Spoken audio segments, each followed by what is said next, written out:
رباه عفوك إني للنور مدت يداي نزعت. أعوذ بالله من الشيطان الرجيم.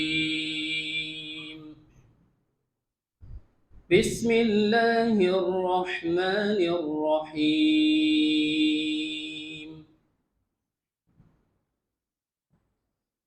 يا بني إسرائيل اذكروا نعمتي التي أنعمت عليكم وأوفوا بعهدي أوف بعهدكم وإياي فارهبون.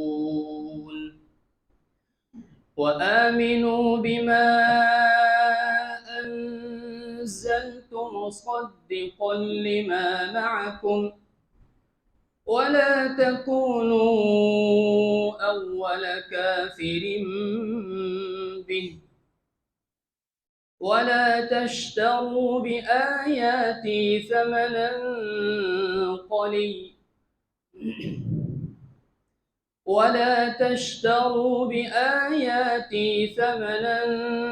قليلا وإياي فاتقون.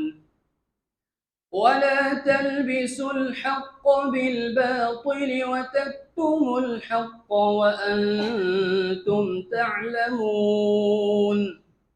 وأقيموا الصلاة وآتوا الزكاة واركعوا مع الراكعين. أتأمرون الناس بالبر وتنسون أنفسكم وأنتم تتلون الكتاب أفلا تعقلون. واستعينوا بالصبر والصلاة وإنها لكبيرة إلا على الخاشعين الذين يظنون أنهم ملاقو ربهم وأنهم إليه راجعون. صدق الله العظيم.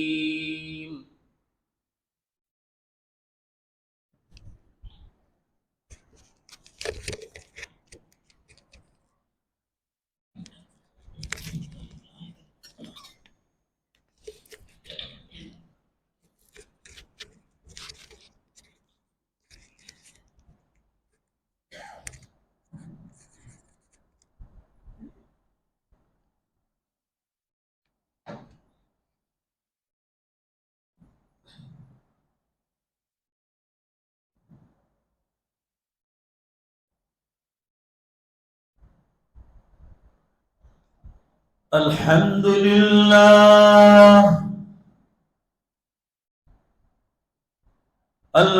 لله نحمده ونستعينه ونستغفره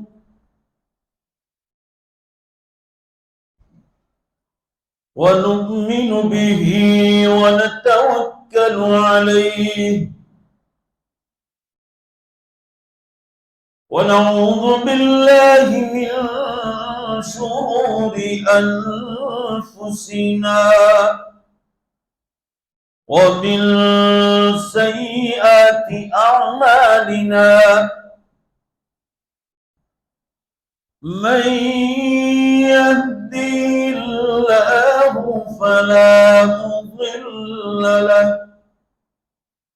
ومن يضلله فلا هادي له ونشهد أن لا إله إلا الله وحده لا شريك له ونشهد أن سيدنا ومولانا محمدا عبده ورسوله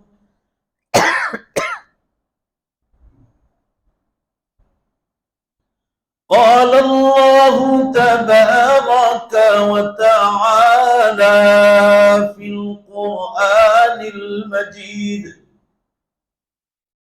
والفرقان الحميد. أعوذ بالله من الشيطان الرجيم. بسم الله الرحمن الرحيم.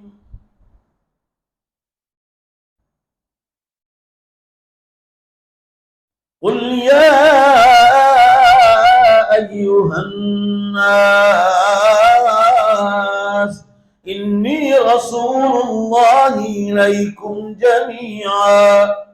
وقال الله تبارك وتعالى: ما كان محمد أبا أحد من رجالكم ولكن رسول الله وخاتم النبيين وكان الله بكل شيء عليما. وقال الله تبارك وتعالى: إنك لعلى خلق عظيم. وقال النبي صلى الله تعالى عليه وسلم: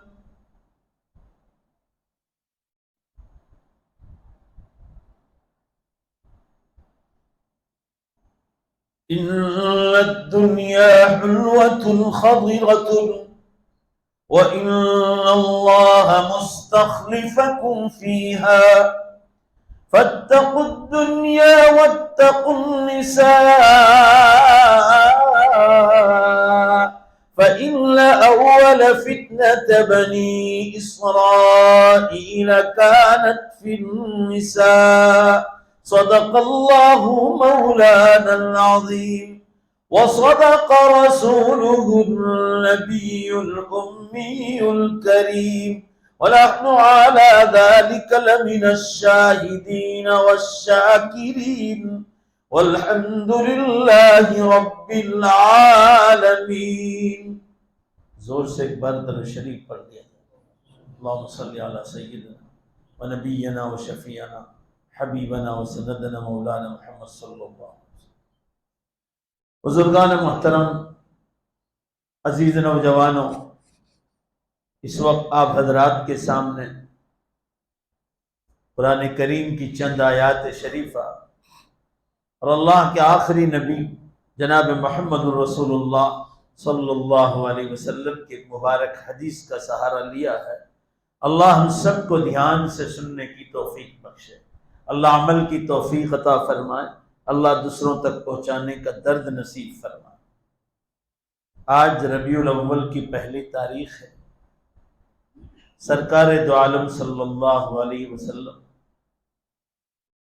کی مبارک آمد اور آپ کی مبارک پیدائش اسی مہینے میں ہوئی اور آپ اسی مہینے میں دنیا سے تشریف لے گئے.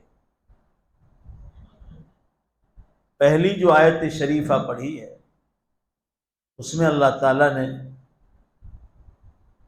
یہ بات مسلمانوں سے کہی ہے کہ زندگی گزارنا چاہو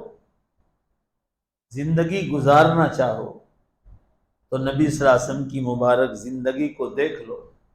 اس زندگی پر چل پڑو گے تو اللہ تمہیں سیدھے جنت میں لے جائے.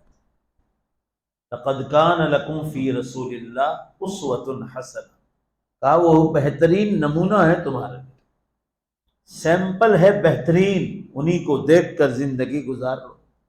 وہ کیسے نماز پڑھتے تھے، وہ کیسے روزہ رکھتے تھے، وہ زکوٰۃ کیسے نکالتے تھے، وہ حج اور عمرہ کیسے کرتے تھے، وہ ماں باپ، رشتہ دار، پڑوسی، ان کے حقوق کس طرح بتاتے تھے اور کس طرح وہ عمل میں لاتے تھے، کھانا کس طرح کھاتے تھے، وہ پینا کس طرح پیتے تھے،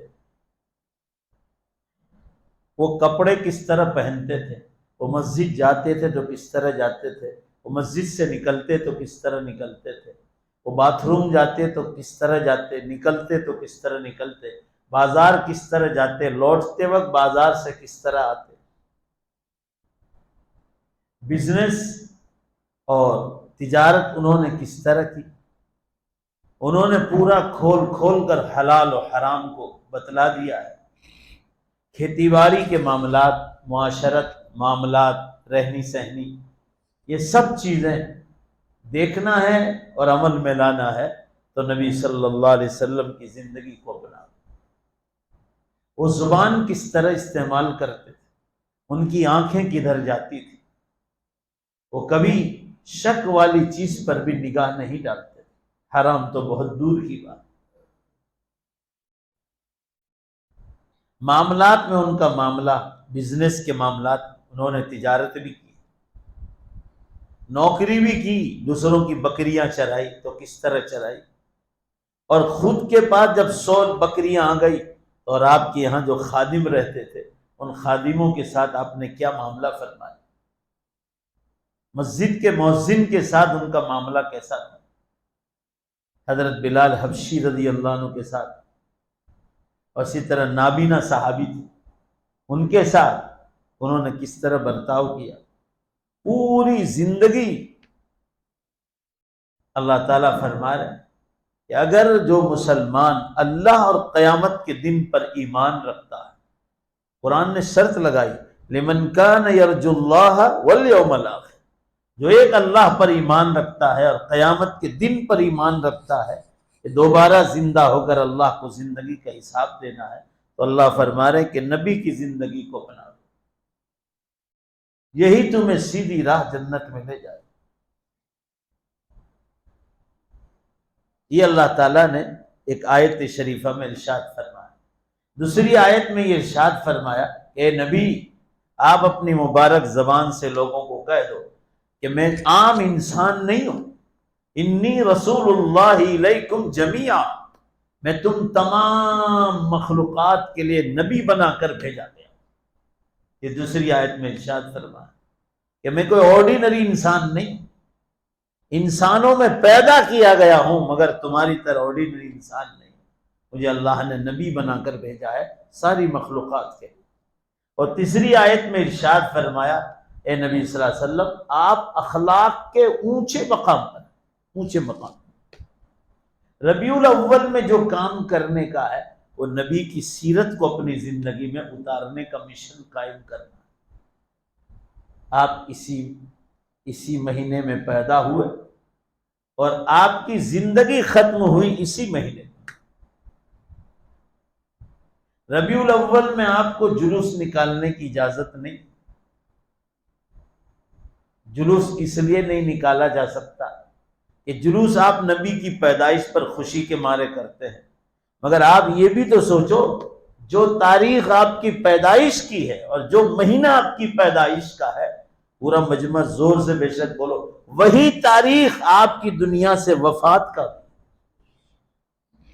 تو آپ کس چیز کی خوشی منا رہے ہو؟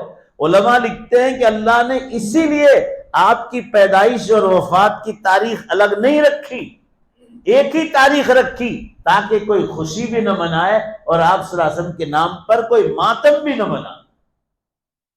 خوشی منانے والے کو بتلایا کس چیز کی خوشی منا رہے ہو، اسی دن تو آپ کی وفات ہوئی ہے، اور کوئی ماتم کرے تو اللہ نے فرمایا کس چیز کا ماتم کر رہے ہو، اسی دن تو آپ کی پیدائش بھی ہے۔ لہذا فرمایا جلوس نکالنے کی اجازت نہیں، جو کرنے کا کام ہے کہ نبی کی زندگی کو اپنے اندر اتار، کیونکہ ربیع الاول کا مہینہ شروع ہو رہا ہے، تو تھوڑا سا میں اس پر بھی ذرا ہمارے ان نوجوانوں کو بتلا دوں۔ اللہ تعالیٰ فرماتے ہیں اِنَّكَ لَعَلَىٰ خُلُقٍ عَظِيمٍ، تم اخلاق کے بہت اونچے مقام پر ہو۔ یہود و نصارہ عبادت گزاری میں بہت آگے تھے، خود آج امت محمدیہ صلی اللہ علیہ وسلم کی امت میں جو فرقے ہیں، باطل فرقے، ان میں بھی بہت لوگ عبادت کرنے والا، اور اتنی عبادت کہ اللہ کی پناہ، ایسے لوگ شیعوں میں بھی ہے۔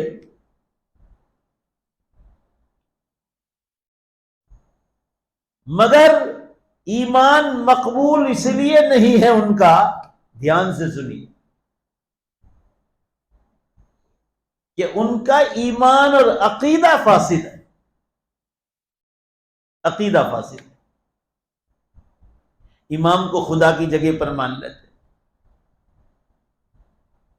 میرے ساتھ SSC میں ایک لڑکا تھا، شیعہ تھا، یہ پور بندر سے آئے تھے، ان کے والد ڈاکٹر تھے اور دیوا گاؤں میں وہ ڈاکٹری کرتے تھے۔ وہ ان کے پاس کوئی مدرسہ نہیں تھا، داؤدی بوہرا تھے، تو ہمارے ساتھ مدرسے میں بھی آتا تھا، اسکول میں بھی آتا تھا۔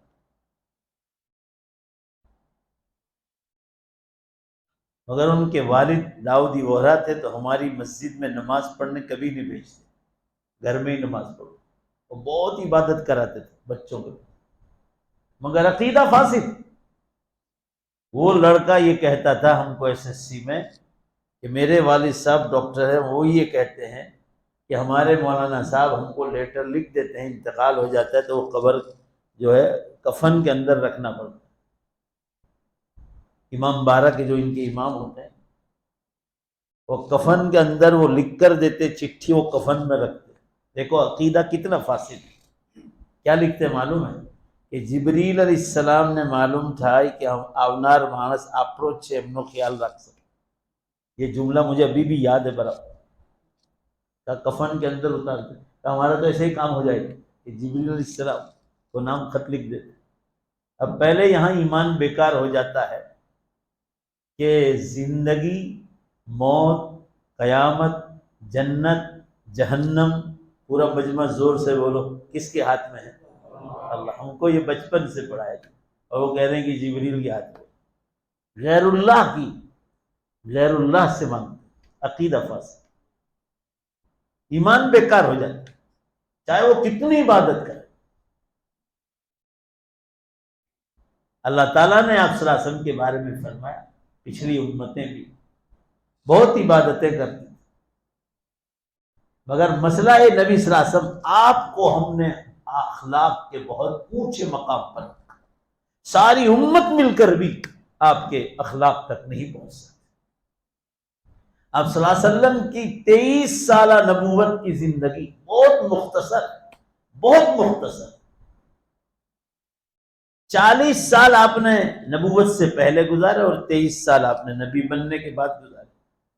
23 برس میں 1,25,000 کے قریب جو صحابہ ایمان لائے ہیں، بس وہ 23 برس کی چھوٹی سی مدت، اور اس سب کا خلاصہ یہ لکھا ہے کہ یہ جتنے بھی متاثر ہوئے ہیں، ذرا زور سے بے شک بولو، دھیمے سے مت بولو، رسول اللہ کے اخلاق دیکھ، آپ صلی اللہ علیہ وسلم کے اخلاق، آپ نے ان کے ساتھ جو معاملات کیے ہیں وہ اتنے متاثر ہوتے تھے کہ یہ پورا انسان کامل ہے، ان کے راستے پر آنے کی ضرورت ہے۔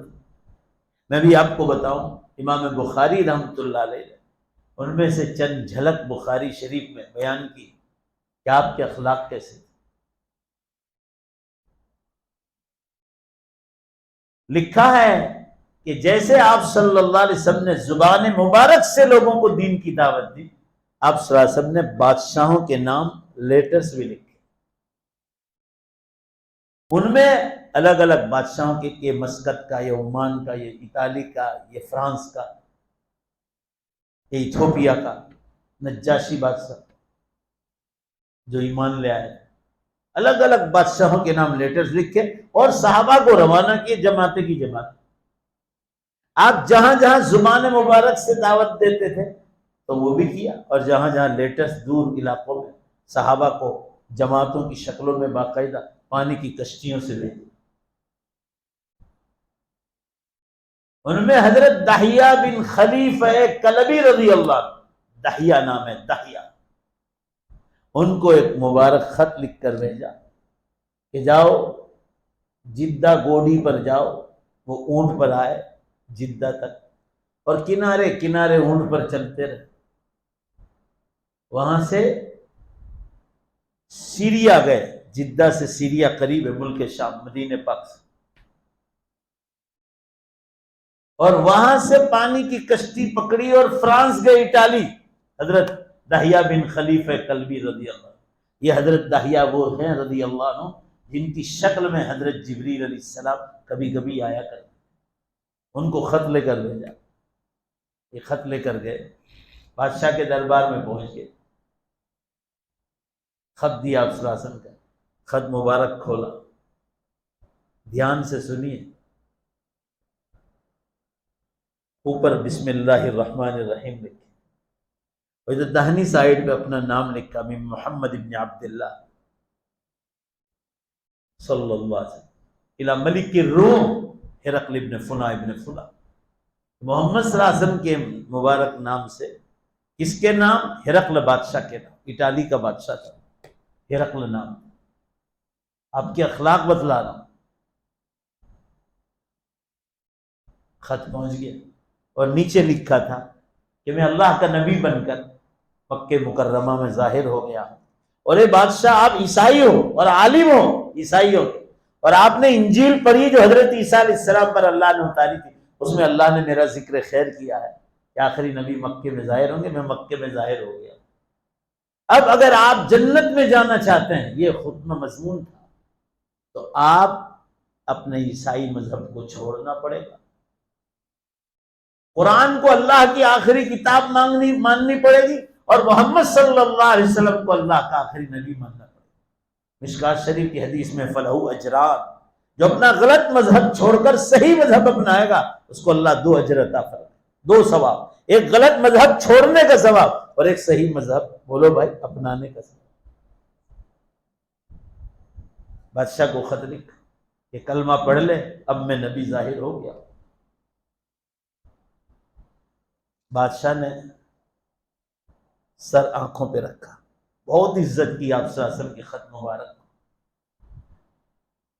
اور ایک باکس بنوایا اور عزت کے ساتھ آپ صلی اللہ علیہ وسلم کی خط مبارک کو رکھا.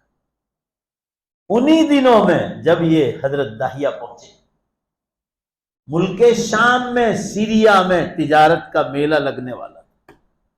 پورا عرب جمع ہوتا تھا، پورا عرب. باہر کے ملکوں سے کشتی سے آتے تھے، اور جہاں جہاں روڈ زمین کے ذریعے، پہاڑوں کے ذریعے، تو اونٹ گاڑیاں، گھوڑا گاڑیاں، گھوڑے کچر پر جاتے تھے اور میلے میں پہنچتے تھے. اور عربوں نے، جو کہ زیادہ تر عیسائی تھے اور اس سے زیادہ مشرک لوگ تھے، اس میلے کا انچارج اس ہرقل بادشاہ کو بنایا.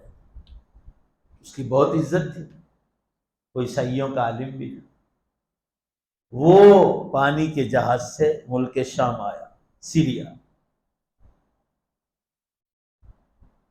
قصہ مختصر، قصہ بہت لمبا ہے. تجارت کا میلہ چلا 3 دن. آخری جو نشست تھی اس میں بادشاہ کی تقریر ہو گئی اور یہ اعلان ہو گیا کہ آئندہ میلہ کہاں لگے. اس پر بھی باتیں ہو گئی. لوگ اٹھنے کی تیاری کر رہے تھے اور بادشاہ ہرقل نے کہا لوگوں بیٹھ جاؤ، پورا عربستان جمع ہے، اطراف کے ملکوں سے لوگ آئے، مجھے آپ لوگوں سے کچھ عرض کرنا ہے، آپ تبھی بیٹھ جاؤ. وہ باکس بادشاہ سلامت اپنے ساتھ لائے تھے، حضور صلی اللہ علیہ وسلم کا خط مبارک جس میں، اور وہ خط کھول کر بتلایا کہ لوگوں، یہ مکہ سے محمد صلی اللہ علیہ وسلم نے مجھے خط لکھا اور اس میں مجھے ایمان کی دعوت دی. میں عیسائی ہوں اور عیسائیوں کا راہب اور عالم ہوں. میرے نزدیک نبی بننے کے لیے 2 شرط ہیں. اگر وہ میری شرط پر پورا اترے تو میں مانوں گا کہ اللہ کا آخری نبی، اور میری شرط پر نہیں اترے تو میں نہیں مانوں گا.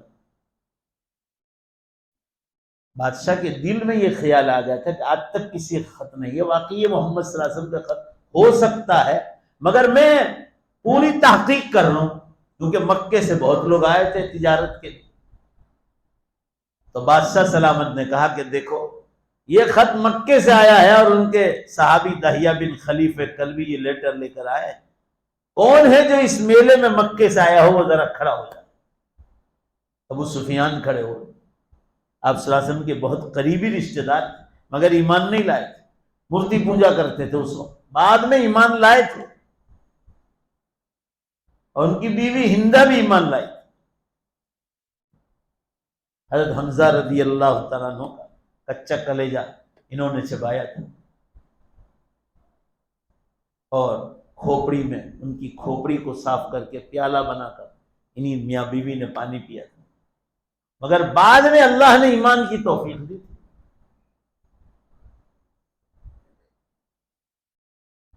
خط بتلایا لوگوں، لوگ سن رہے ہیں، ایک بھی آدمی اٹھا نہیں۔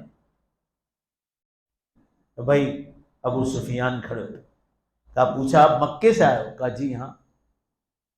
کہا محمد صلی اللہ علیہ وسلم کو جانتے ہو آپ؟ کہا جی ہاں میں بہت اچھے سے جانتا ہوں، وہ میرے رشتہ دار ہیں۔ کہا بولو کیا بات ہے؟ کہا انہوں نے مجھے کلمے کی دعوت دی، مجھے ان کے بارے میں 2 سوال کرنے ہیں، آپ ان کا جواب دے دیں۔ کہا کیا بات ہے؟ کہا آپ نے قریب سے دیکھا ہے؟ کہا جی ہاں۔ کہا محمد صلی اللہ علیہ وسلم اگر اللہ کے سچے نبی ہیں تو بادشاہ کہہ رہا ہے میرے نزدیک 2 شرط۔ پہلی شرط یہ ہے کہ نبی کا دعویٰ کرنے والا زندگی میں کبھی جھوٹ نہ بولا، کبھی ایک بار، اور زندگی میں کسی بندے خدا کو دھوکہ نہ دیا۔ اخلاق، یہ بادشاہ خود کہہ رہا ہے۔ تو ابو سفیان آپ بتاؤ، اگر محمد صلی اللہ تعالی علیہ وسلم نے کبھی زندگی میں ایک آدھ بار بھی جھوٹ بولا ہے اور آپ نے ان کو دیکھا ہو تو آپ مجھے بتلا دیجیے، ایک قصہ سنا دو کہ بھائی فلاں وقت جھوٹ بولے نعوذ باللہ، یا کسی وقت کسی بندے خدا کو دھوکہ دیا ہو تو وہ بتلا دیجیے۔ یہ سوال کیا، ابو سفیان سن رہے ہیں، ابو سفیان کے لفظ لفظ سنو ذرا دھیان سے، دشمن ہے چاہے رشتہ دار ہے مگر ایمان نہیں لائے۔ ابو سفیان نے کہا اے بادشاہ سلامت، آپ تو اٹالی سے آئے ہیں پر آپ عیسائی ہیں، میں لات اور عزا نام کے بت کی پوجا کرتا ہوں، اور آپ کے داہنی سائڈ پر جو منچ پر لوگ بیٹھے ہیں یہ ہمارے مکہ کے قریش خاندان کے سردار لوگ ہیں، اور میں اسی خاندان سے تعلق رکھتا ہوں، یہ ہماری قوم کے سردار لوگ ہیں جو آپ کے ساتھ منچ پر بیٹھے ہو۔ دھیان سے سنو کیا کہہ رہے ہیں، اے بادشاہ سلامت، اگر یہ لوگ آج نہ ہوتے نا، یہ لوگ نہ ہوتے تو میں محمد صلی اللہ علیہ وسلم کے بارے میں جھوٹ بولنے کی کوشش کرتا، مگر میں جھوٹ اس لیے نہیں بول سکتا ہوں کہ یہ لوگ میری زبان کاٹ لیں گے اور مجھے کہیں گے، چاہے یہ لوگ محمد صلی اللہ علیہ وسلم کے دشمن ہیں، مگر میری زبان کاٹ لیں گے اور کہیں گے ابو سفیان تو جھوٹ بولتا ہے، محمد صلی اللہ علیہ وسلم کبھی جھوٹ نہیں، اس لیے میں جھوٹ تو بول نہیں سکتا۔ پورا میلہ بھرا ہوا، بادشاہ چونک گیا، یہ دشمن ہے محمد صلی اللہ علیہ وسلم کی، ابھی ایمان بھی نہیں رہا ہے اور وہ گواہی دے رہے، اس لیے میں جھوٹ نہیں بولوں۔ اب ان کا بیان سنو ذرا، انہوں نے کہا کہ بادشاہ سلامت آپ پوچھ رہے ہیں کہ محمد صلی اللہ علیہ وسلم کبھی جھوٹ بولے؟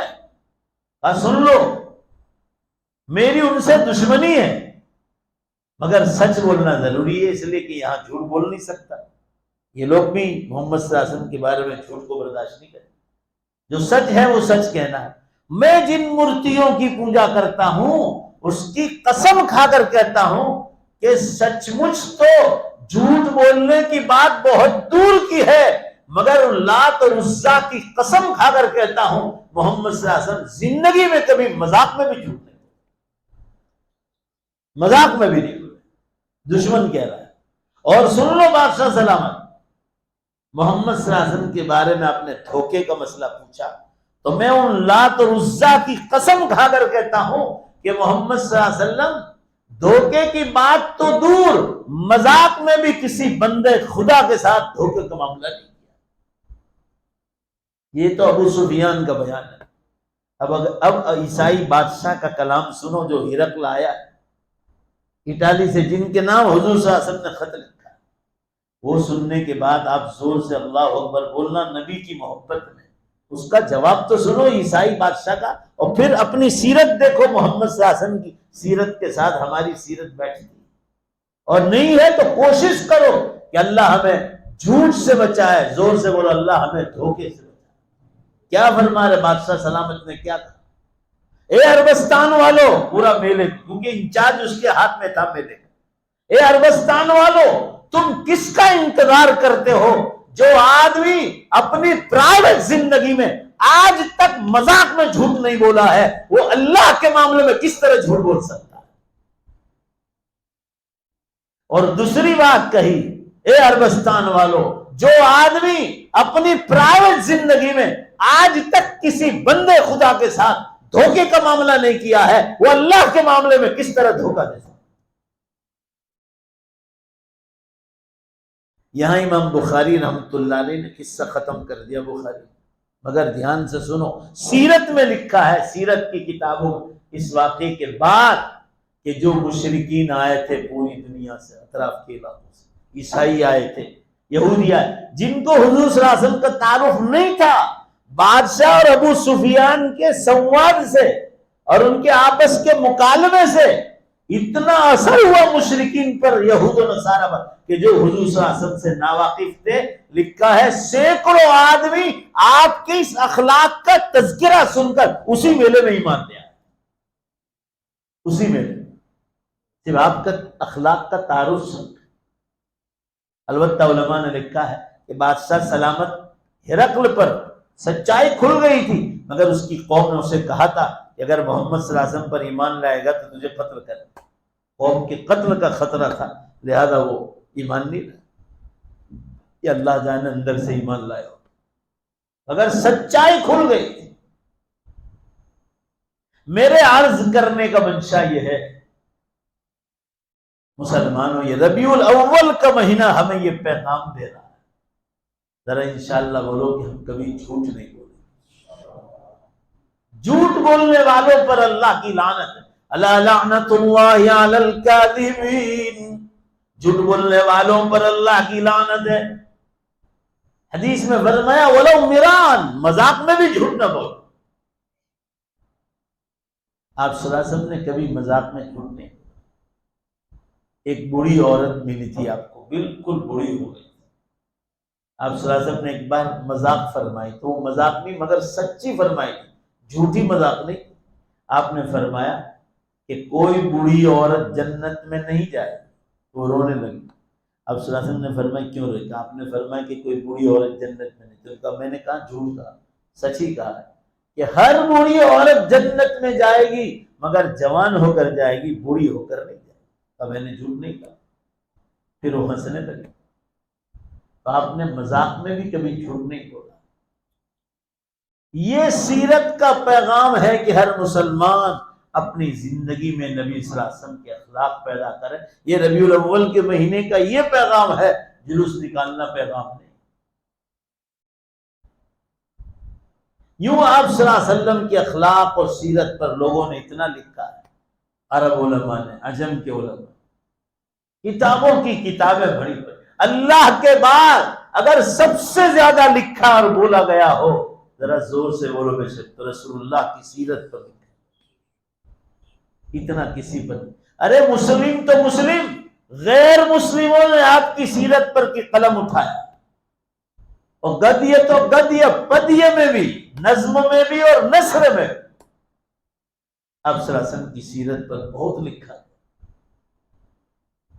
کسی عربی زبان کے شاعر نے کہا ہے محمد البشر، پڑھو زور سے صلی اللہ علیہ وسلم، محمد البشر، محمد البشر لیس کالبشر، یاقوت حجر لیس کالحجر۔ شاعر نے کیا کہا، دھیان سے سنو۔ محمد صلی اللہ علیہ وسلم انسانوں میں پیدا کیے گئے مگر ہماری طرح وہ آرڈینری انسان نہیں تھے۔ شاعر نے مثال سے سمجھایا ہے، ایگزامپل دے کر، جیسے ایک راستے کا پڑا ہوا پتھر ہوتا ہے اور ایک وہ ہیرا ہوتا ہے جو بادشاہ کی انگوٹھی میں جاتا ہے، کا پتھر تو دونوں ہیں مگر ایک کی کوئی قیمت نہیں، اور بادشاہ کی انگوٹھی میں لگنے والا پتھر کروڑوں روپے کا ہوتا ہے۔ کا جیسے دونوں پتھروں میں آسمان و زمین کا فرق ہے، زور سے بے شک بولو، ہم انسانوں میں اور اللہ کے نبی میں آسمان و زمین کا فرق۔ اس لیے فرمایا، قرآن کہتا ہے یا ایھا الناس انی رسول اللہ الیکم، میں تم تمام کے لیے نبی، انسانوں کا بھی نبی، جنات کا بھی نبی، مخلوقات کا بھی نبی، جنگل کے جانوروں کا نبی، پالتو جانوروں کا نبی، سمندر کی مچھلیوں کا، تمام مخلوقات کا۔ اس لیے آپ معجزات کے بیان میں علماء سے سنتے ہو، آپ کے مبارک ہاتھ میں جب کنکر آئے تو ذکر اللہ کرنے لگے۔ صحیح حدیث میں آپ صلی اللہ علیہ وسلم مکے کی ایک گلی سے گزر رہے ہیں، مکے کی گلی سے، تو نبی بننے کے بعد، نبی بننے سے پہلے نہیں، مکے مکرمہ میں ایک پتھر تھا، صحیح مسلم کی حدیث میں ہے، وہ پتھر روزانہ رسول اللہ صلی اللہ علیہ وسلم کو سلام کرتا اور آپ اس کے سلام کا جواب دیتے۔ پتھر سلام کرتا۔ مچھلیوں نے آپ سے بات چیت کی، جانوروں نے آپ سے بات چیت کی، پرندوں نے آپ سے بات چیت کی۔ یہ آپ کے معجزات تھے کہ ان معجزات تک کوئی عام انسان پہنچ نہیں سکتا۔ جنگل کے شیر نے آپ سے بات کی اور آپ نے اس کو اس کا جواب دیا۔ اسی لیے قرآن نے کہا کہ محمد صلی اللہ علیہ وسلم تمہارے باپ کی طرح کوئی باپ نہیں، وَلَٰكِن رَسُولُ اللَّهِ، لیکن وہ اللہ کے نبی ہے، وَخَاتَمَ النَّبِيِّينَ، نبیوں کے سردار، نبیوں کی آخری کڑی ہے۔ نبی ایسے ہی نہیں ہوتے۔ آپ نبی بننے کے بعد جو آپ کی دعوت کی پوری زندگی اسی طرف امت کے، نہ دن کو چین نہ رات کو چین، ہر وقت امت کی فکر ہے کہ کوئی آدمی کلمہ پڑھ لے اور جنت میں داخل ہو جائے۔ آج ہمارا کلمہ پڑھنے کی بات تو دور، کوئی نمازی بن جائے ہمارے ہاتھ سے، یہ بھی آج کے مسلمانوں کی فکر نہیں۔ یہ اگر ہو جائے نا سارے امت میں تو مسلمانوں ہم کئی کتنے لوگوں کو ایمان لے کر جنت میں چلے جائیں۔ حضرت جی مولانا انعام الحسن صاحب رحمۃ اللہ علیہ کے ایک ملفوظ پڑھا، بڑا عجیب، اللہ والوں کی بات ہے۔ کسی فارسی شاعر نے کہا ہے، قلندر، حکمت کی بات لکھی، قلندر ہر چه گوید دیدہ گوید، قلندر جو بات کہتا ہے وہ اندر کی آنکھ سے دیکھ کر بولتا ہے۔ کسی نے حضرت جی رحمۃ اللہ علیہ حیات تھے، مولانا عمر صاحب پالن پوری بھی بیٹھے ہوئے تھے، حضرت جی سے پوچھا کہ حضرت جی یہ 73 فرقے حدیث میں بتلائے گئے ہیں اور میں ایک ہی فرقہ جنت میں جائے گا، تو آپ بتلائیے کہ وہ کون سا فرقہ ہے جو جنت میں جائے گا۔ پہلے آپ میری سوال کا جواب دو، میری بات سمجھ رہے آپ؟ بھائی زور سے بولو نا۔ کہا وہ کون سا ایک فرقہ ہے جو جنت میں جائے گا؟ کیا عجیب جواب دیا۔ فرمایا جو ان سارے باطل اور غلط فرقے والوں کو جنت میں لے جانے کی فکر کرے وہ جنت میں جائے۔ ارے بھائی بولو نا، ہے کہ نہیں؟ کتنی اونچی بات ہے۔ قلندر ہر چه گوید دیدہ گوید، وہ فکر ہم لوگوں میں نہیں۔ اچھا کماؤ، اچھا کھاؤ، اچھا پیو، گاڑیوں میں سفر کرو، اچھی اچھی ہوٹلوں پہ جاؤ، بس یہی مسلمانوں کا مشن ہے۔ قیامت اتنی قریب ہے، اتنی قریب ہے، عرب علماء چلا رہے ہیں، عرب علماء۔ ابھی میرے پاس کتاب آئی ہے ریاض سے، اتنی 500 صفحے کی عربی میں، شیخ یوسف الوابل حفظہ اللہ، عرب کے بہت بڑے محدث ہے ریاض۔ اشراط الساعہ کتاب کا نام ہے، قیامت کی نشانیاں، اس میں چھوٹی بڑی کھول کھول کر لکھا ہے۔ اس میں لکھا ہے کہ قیامت کی بڑی نشانیاں شروع ہو گئی اور امت غفلت میں سو رہی۔ حرم کے امام ہیں، میں نام لے کر کہتا ہوں، شیخ ماہر معیقلی، حرم شریف کے امام اور بہت بزرگ آدمی، انہوں نے کہا خطبہ ہے عرفات کے میدان کا، انہوں نے قسم کھا کر کہا ہے کہ علامات کبریٰ، بڑی نشانیاں شروع ہو گئی اور امت غفلت میں سو رہی۔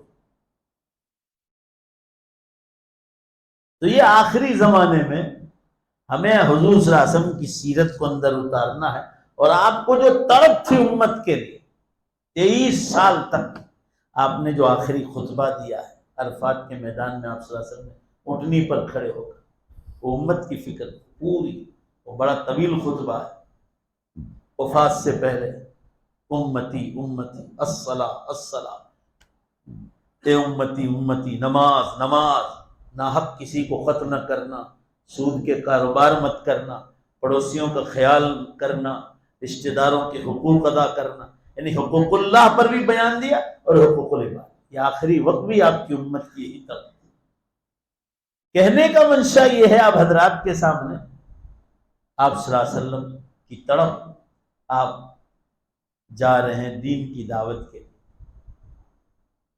مدینہ منورہ سے باہر نکلے، دریا کے کنارے طرف گئے، نیت سے کہ دریا کے کنارے طرف جائے، اور کوئی اللہ کا بندہ راستے میں مل جائے اس کو کلمے کی دعوت۔ حضرت جابر رضی اللہ عنہ ساتھ ہیں، امت کی طرف دیکھو آپ، حضرت جابر رضی اللہ عنہ ساتھ ہیں، وہ حدیث بیان کر رہے ہیں کہ اس نیت سے گئے کہ کسی اللہ کے بندے کو دین کی دعوت دیں۔ راستے میں ایک مچھیڑا مل گیا، مچھلی مارنے والا، یہ اونٹ پر سوار تھا۔ آپ صلی اللہ علیہ وسلم نے اس کو پیار و محبت سے کہا رک جاؤ۔ کہا مجھے جانتے ہو؟ کہا میں جانتا ہوں آپ مکے مدینے میں رہتے ہیں، میں بھی مدینے میں رہتا ہوں، آپ کا چرچا سنا ہے، آپ نبی ہونے کا دعویٰ کرتا۔ جی ٹھیک ہے بھائی، تو بہت اچھا انسان ہے، ذرا نیچے آ جا۔ یہ مچھلی مارنے کے لیے گیا تھا۔ حدیث میں ہے کہ آج اس کی جال میں مچھلی نہیں آئی تھی، سانپ کی شکل کا ایک جانور آ گیا تھا، جس کو ہم لوگ گجراتی میں گوئی بولتے ہیں، گوئی، عربی میں اس کو ضبن کہا جاتا ہے۔ یہ مار کر لایا تھا۔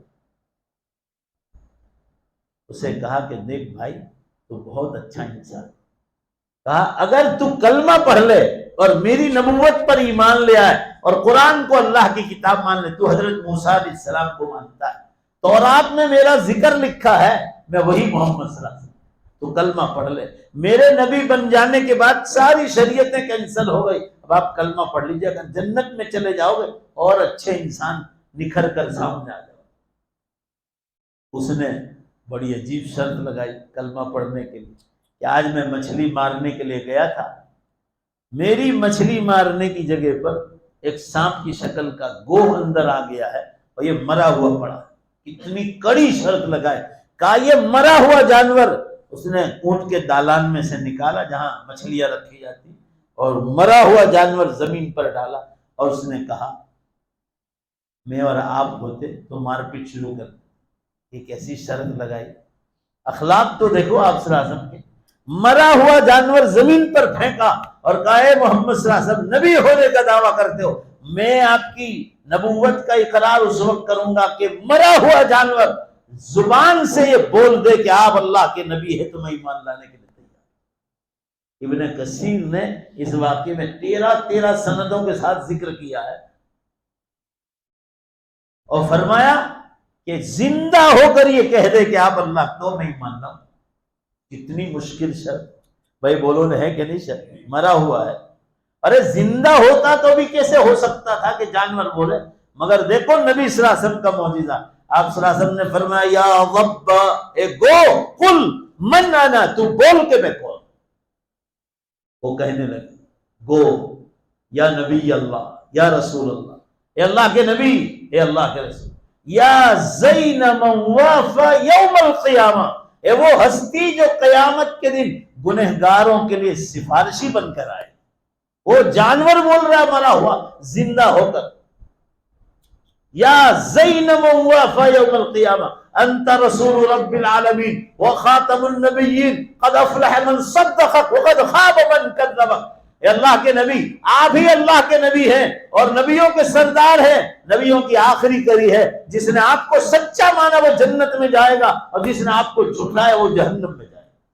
یہ بول کر وہ واپس مر گیا جانور۔ اللہ اکبر۔ حضرت جابر رضی اللہ عنہ حدیث بیان کر رہے ہیں، اس موقع واردات پر میں موجود تھا، وہ جانور بول کر مر گیا اور یہودی نے کہا اللہ کے نبی ہاتھ بڑھا دیجئے، میں آپ کے ہاتھ پر ایمان لاتا ہوں، مرا ہوا جانور جس کی نبوت کی گواہی دے دے اس سے زیادہ سچا نبی کوئی نہیں ہو سکتا۔ دعوت وہاں بھی تھی طرف امت کی، اور یہ معجزہ تھا آپ صلی اللہ علیہ وسلم۔ یہی حضرت جابر رضی اللہ عنہ ایک بار فجر کے بعد نکلے تھے، ابھی فجر کی نماز ہوئی تھی، سورج نکلا نہیں تھا، اور آپ صلی اللہ علیہ وسلم نے فرمایا کہ لوگ جو ہیں اپنے کام کاج کے لیے نکل جاتے ہیں، کوئی اللہ کا بندہ راستے میں مل جائے تو اس کو دین کی دعوت دے۔ اتنے میں آپ پہاڑ پر چل رہے تھے، حضرت جابر رضی اللہ عنہ ساتھ ساتھ ہیں۔ ایک بکری نے پہاڑ کی گھاٹی سے حضور صلی اللہ علیہ وسلم کو دیکھ لیا، بکری نے، اور یہ گھاٹ پر پانی پینے کے لیے آئی تھی قدرتی چشمے پر، اور پیچھے سے شیر نے آ کر اس کو پکڑ لیا اور آپ صلی اللہ علیہ وسلم کو پہنچنا ہوا۔ حدیث ہے صحیح میں، صحیح حدیث، یہ بکری بولی یا نبی اللہ، اے اللہ کے نبی، میں اپنے بچوں کو دودھ بھی نہیں پلایا، بچے سوئے ہوئے ہیں، بکری بول رہی ہے اور مجھے پیاس لگی تھی، یہ گھاٹ میں پانی پی رہا ہے، جنگل یہیں قریب میں ہے۔ آپ حدیث میں ہے آپ اس شیر کو سمجھاؤ یہ مجھے چھوڑ دے، میں وعدہ کرتی ہوں اگر اس کو کھانا ہے اور بھوک لگی ہے تو میں دودھ پلا کے واپس آ جاتی۔ جانور نے کہا، آپ صلی اللہ علیہ وسلم حدیث میں ایسی نگاہ پھینکی نبی صلی اللہ علیہ وسلم نے شیر پر، سامنے ہی ہے گھاٹ پر، اور آپ ادھر قریب میں کھڑے، ایسے تھر تھر کانپنے لگے، تھر تھر کانپنے، اور اس کے پنجے سے بکری چھوٹی، بکری آپ صلی اللہ علیہ وسلم کے پاس سیدھی دوڑ کر آئے، اس کے سر پر آپ نے ہاتھ مبارک پھیرا اور فرمایا جا واپس چلی جا، دوبارہ آنے کی ضرورت نہیں۔ اس حدیث کا ایک جز مشکات شریف میں بھی ہے، کتاب المعجزات میں، شیر بولا اے اللہ کے نبی اگر آج آپ نہ ہوتے تو بکری کو میں لقمہ بنا دیتا، آپ کی وجہ سے بکری چھوٹ گئی۔ جانور آپ سے بات کرتے تھے، چڑیا، جنگلوں کی چڑیوں نے آپ سے بات چیت کی، پرندوں نے آپ سے بات چیت کی۔ کہنے کا منشا یہ ہے مسلمان، یہ نبی صلی اللہ علیہ وسلم تھے، اور یہ مقام اللہ نے نبوت کے بعد جو آپ کو دیا ہے وہ اخلاق سے دیا۔ آپ صلی اللہ علیہ وسلم زندگی کیسے گزارتے، لوگوں کے ساتھ معاملات کی، کبھی معاملات میں دل نہیں دکھایا، نوکری کی، بکریاں چرائی، مگر جن کی بکریاں چرائی ان کے ساتھ کوئی خیانت نہیں کی۔ اور آپ کے ہاں اللہ نے جب مال دیا، 100 بکری، 101 بکری جب ہو جاتی تھی آپ کے ہاں تو ایک بکری کو ذبح کر کے آپ لوگوں کو دعوت کرتے، اور یہ دعوت اکثر و بیشتر روز ہوتی تھی۔ 100 بکریاں ہوں تو ایک نے ایک تو بھی آتے تھے، جب وہ بچہ نہیں آتا تھا تو ایک بڑی بکری ذبح کر کے صحابہ کو کھلاتے تھے، لوگوں کے اخلاق جیتتے تھے۔ حدیث صحیح میں کا وہ واقعہ، یہودی عورت روزانہ راستے میں، مشہور واقعہ ہے آپ کو معلوم ہے، کانٹے ڈالتی تھی، مگر آپ صلی اللہ علیہ وسلم نے کبھی اس کے کانٹے کا جواب کانٹے سے نہیں دیا، پھول سے، روزانہ اس کانٹے کو ہٹا لیتے تھے۔ آپ صلی اللہ علیہ وسلم اس عورت کو کبھی نہیں، صحابہ نے بتایا بھی کہ اللہ کے لیے فلاں یہودی عورت ہے اور آپ کے لیے جو دعوت کا مشن ہے اس لیے یہ آپ کو تکلیف پہنچا دی۔ اب صلی اللہ علیہ وسلم ایک دن وہ کانٹے ڈالتے ہوئے نظر نہیں آئی تو اڑوس پڑوس والوں سے پوچھا، اللہ کے رسول آج کل وہ بیمار چل رہے، آج کل وہ بیمار چل رہے۔ صحابہ کو پوچھا ان کا مکان کہاں ہے، صحابہ کو لے کر اس کی عیادت کو تشریف لے، بیمار پرسی کی، اور اس کے ان اخلاق کا یہ اثر ہوا کہ اسی ہفتے میں وہ ایمان لے آئی، اسی ہفتے ایمان لے آئی۔ صحیح مسلم کا وہ واقعہ، آپ صلی اللہ علیہ وسلم کے صحابہ ایتھوپیا پہنچے، حضرت بلال حبشی رضی اللہ عنہ کے وطن، صحابہ کی ہجرت ہوئی، ہجرت صحابہ میں شروع، اور صحابہ نے وہاں محنت کی، اور بھی لوگ بہت سارے ایمان لائے۔ آپ کبھی جاؤ ایتھوپیا تو وہاں پوچھو، ایتھوپیا جا کے بے شمار صحابہ کے مزارات لائن در لائن، ان میں آپ صلی اللہ علیہ وسلم کی پاک بیوی ام حبیبہ رضی اللہ تعالیٰ عنہا، یہ بھی ایتھوپیا کی رہنے والی، حبشہ کی تھی۔ ان میں ایک عورت ایمان لائی صحابہ کے ہاتھ پر، اور پھر صحابہ سے فیض اٹھاتی، بوڑھی عورت مگر چلتی پھرتی تھی، کام کرتی تھی۔ اس نے ایک بار صحابہ سے پوچھا کہ اللہ کے رسول زندہ ہے؟ جی ہاں، یہ واقعہ صحیح حدیث میں ہے، کہا زندہ ہے الحمدللہ۔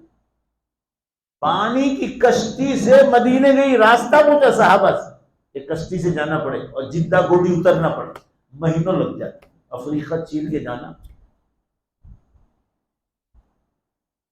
پہنچ گئی اور وہاں سے اونٹ کی سواری پکڑ کر مدینے پہنچ مسجد میں. کتنا دشوار گزار سفر ہوگا سوچو ذرا.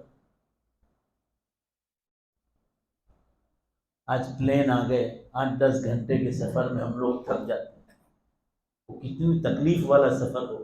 وہ وہاں پہنچی اور لوگوں سے کہا کہ اللہ کے نبی صلی اللہ علیہ وسلم کہا. صحابہ نے فرمایا کہ ابھی مسجد نبوی سے باہر تشریف لائیں. یہ ایتھوپیا سے گئی کالی کلوٹی عورت. افریقہ کے لوگ کالے ہوتے مگر ایمان دیکھو وہاں پہنچ گئی. آپ صلی اللہ علیہ وسلم باہر تشریف لائیں. جا کر کہا اللہ کے رسول آپ کے صحابہ کے ہاتھ پر میں ایمان لائے ہوں اور مجھے بتایا کہ آپ بقید حیات ہیں زندہ ہیں. میں آپ کے دیدار کے لیے اور فیض اٹھانے کے لیے یہاں پہنچی. اللہ اکبر. صحابہ سے فرمایا بھائی کس کے پاس 2 مکان ہیں؟ صحابی نے کہا اللہ کے رسول میرے پاس ہے. کہا اس عورت کو دے دو رہنے کے لیے. ٹائم پر روزانہ روٹی پہنچا جو مل جاتا تھا وہ انہیں پہنچا دیا جاتا. قصہ میں ذرا شارٹ میں بیان کر رہا ہوں. پھر تو آپ صلی اللہ علیہ وسلم کی باقاعدہ مجلس میں وہ ہمیشہ آیا کرتے. ایتھوپیا کی رہنے والی وہ بوڑھی عورت تھی. آپ صلی اللہ علیہ وسلم ان کو ماں کا درجہ دیتے تھے. ایک دن اور کیا آ کر کہنے لگی اللہ کے رسول جب لوگ نماز پڑھ کے نکل جائیں تو مجھے مسجد میں جھاڑو مارنے کی اجازت دے.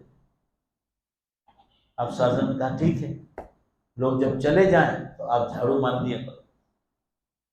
ایک دن آپ صلی اللہ علیہ وسلم بالکل گہری نیند میں فجر بعد سو گئے. آپ صلی اللہ علیہ وسلم کا مبارک معمول تھا فجر بعد فوراً سو جاتے تھے. اور آپ کر کے دیکھو یقین نہ ہے تہجد میں آنکھ کھولی جائے گی. آپ کی باڈی کو جتنی نیند چاہیے قدرتی طور 6 یا 7 گھنٹے وہ پوری ہو جائے گی تو آٹومیٹک آنکھ کھولی جائے گی. مگر ہم لوگوں کو سونا ہی نہیں 2-3 بجے تک. موبائلوں پر گندی چیٹنگ کرتے نہ جانے خدا جانے کیا کیا کرتے. نعوذ باللہ استغفر اللہ.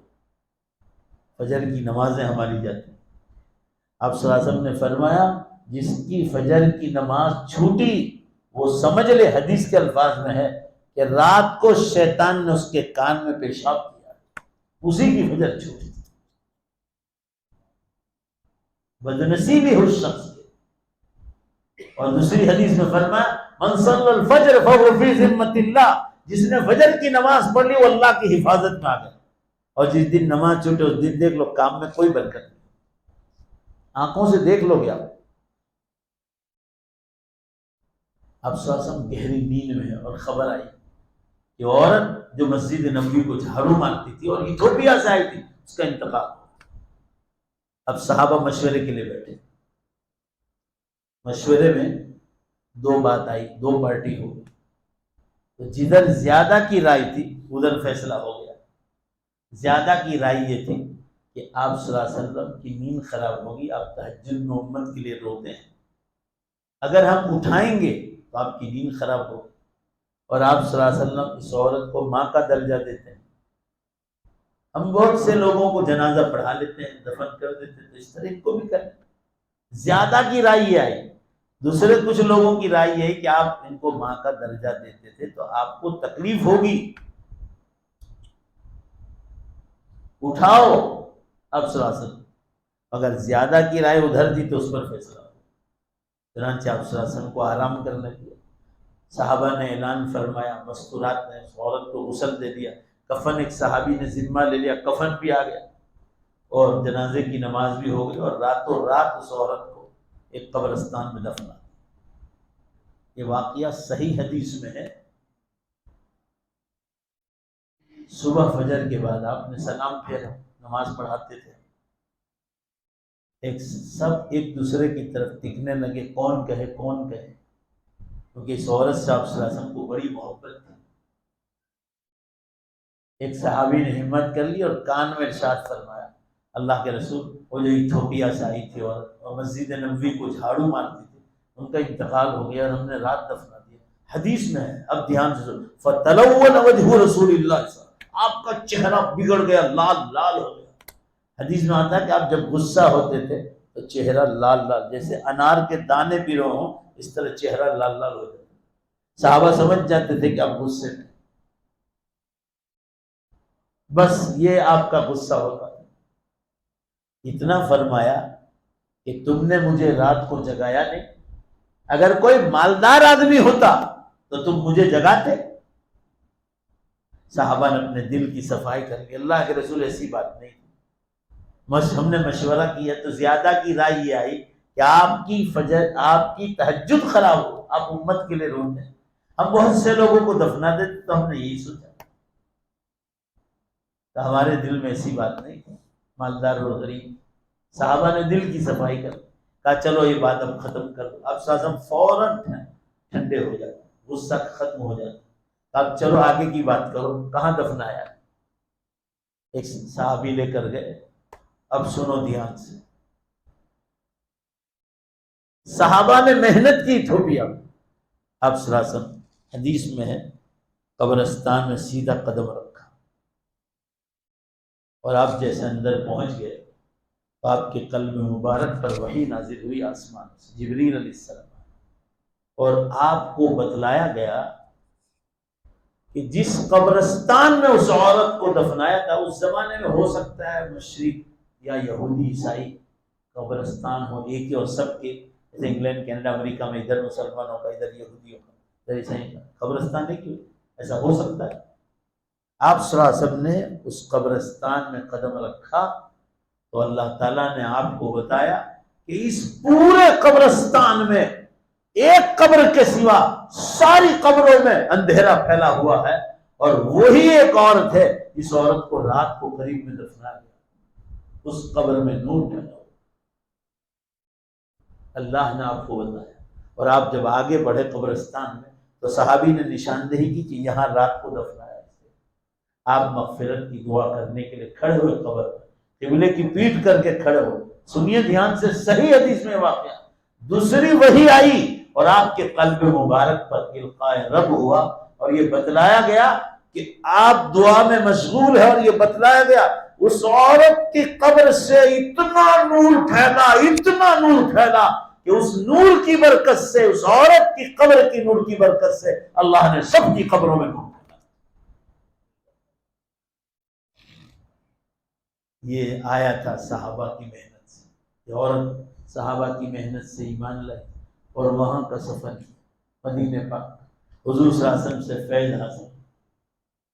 ایسی ایک صحابی عورت ہے رمیسہ رضی اللہ تعالیٰ، جن کو مشہور ہے ام حرام سے، ان کا مزار یورپ میں، ان کا مزار یورپ میں، وہ بھی سائپرس میں۔ صحابہ کرام رضوان اللہ علیہ اجمعین جماعت سب سے پہلے یورپ میں گئی تھی۔ حضرت عبادہ بن صامت رضی اللہ عنہ ان کے شوہر ہیں، اور یہ ان کی بیوی حضرت رمیسہ، ان کے مزارات وہیں آج بھی یورپ میں۔ یورپ میں کہنے کا منشا یہ ہے، آپ صلی اللہ علیہ وسلم کی طرف جو تھی امت کے، وہ دیکھیے، آپ خود بھی اللہ کے راہ میں جا رہے، طرف کوئی راستے میں مل رہا ہے اس کو دین کی دعوت دے رہے،